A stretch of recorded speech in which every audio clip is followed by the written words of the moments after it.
Hey flower friends, I'm Kristen with Shifting Roots, and today's video is part 2 in a 3-part series about my favorite cut flowers. So today's video, we're going to talk about the early bloomers. If you live in a short growing season in a cold climate like I do, early bloomers are a huge struggle. It's really hard to get something that's ready when people are really hungry for flowers. And these flowers are the ones that I find by growing them, I have stuff available when most of the other flower farmers in my area might not. So if you haven't already, you'll definitely want to catch the other 2 parts in this series. The video over here about my favorite fillers and greenery.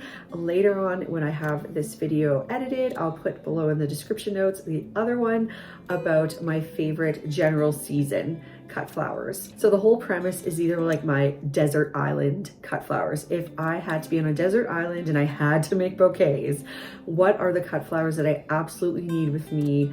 And the ones that'll come in clutch, the ones that I use over and over again, those are the ones that are on my list. I am also in the works on creating a new ebook about my favorite bouquet recipes. So when that is available, I'll also put that link in the description for you. Enough with the preamble, let's get on to my favorite early season flowers. Number 10 is Queen Anne's Lace. Now this was a flower that I grew for the first time last year and I loved it. It was extremely cold tolerant, and because I started it ahead of time, I had it to use during those early months. It's okay. It's okay. During those early months when I didn't have much else available, and I did a lot of weddings earlier in the season where that Queen Anne's Lace really came in handy. Number 9 is, this is another one that I'm not sure how to pronounce it. Some people say Cottony Aster. When I look at it and want to read it, I want to say Cotton Ester or Cotton Easter. I don't know.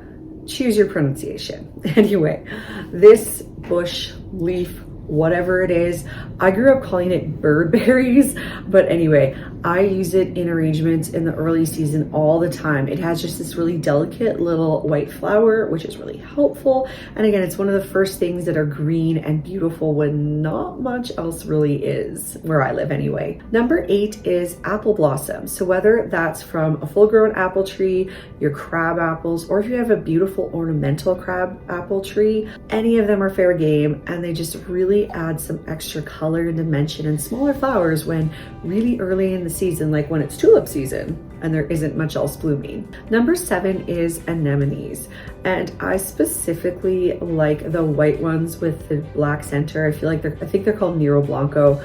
You'll have to forgive me about some of this stuff. New baby, mom brain. I really fell in love with this variety. I don't like the cheaper anemones. I grew those in other years, like the ones you can just get from Costco. They're fine, but they're not a Nero Blanco. Number 6 is ranunculus. Now we have a lot of pest pressure on our ranunculus where I live. So my ranunculus crop wasn't super successful, but this year, if I can get those pests under control, I know this is gonna be my favorite crop. Like if you love roses and if you love peonies, you're gonna love ranunculus.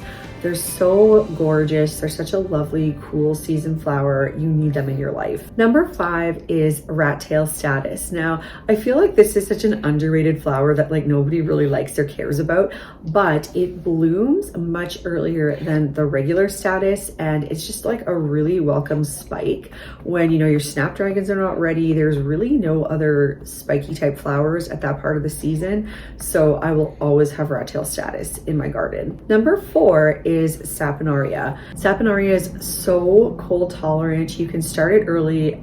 You can just direct sow it if you would rather after the first snowfall. And I'm pretty sure I'm gonna have lots of it just as volunteers after growing it last year. Number 3 is Lebanamist or Nigella.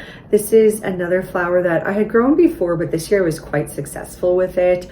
I just found they were so beautiful and delicate. They had lovely movement. And then, of course, the pods are lovely to use afterwards. And of course, since it's a cool, loving flower, you can just direct sow the seeds after the snow melts. So it's also pretty low maintenance. Number 2 is another flower that was new to me last year, and that's the forget-me-not. I love the shade of blue of a forget-me-not. And you know what? That pink, that's no slouch either. It's quite pretty. Again, they were just a lovely filler flower when not much else was available. And I sincerely hope that they live up to their name and they give me lots of volunteers because I want them. And finally, my number one early season flower is peonies. I'm sorry, I'm a basic millennial. I'll admit it, I love peonies. They are so gorgeous. I don't even care if they're not the super fancy varieties. Like, just give me a Sarah Bernhardt peony. I'm good. It's great. If you don't have a peony bush and you are in a zone where you can have a peony, you need to go plant one right now. Go do it, because you won't get flowers for 3 years, which is very sad and depressing. And I used to have a ton of peonies in my house in the city, but since we moved to the acreage, there are unfortunately no peonies here. So I've had to plant them all, and I am patiently, not really, I'm not patient. I'm waiting until the day that they bloom, but until then, my mom has some bushes, so that's always really nice. All right, well, I hope you've enjoyed my early season picks. If you'll notice, the tulips are not on that list.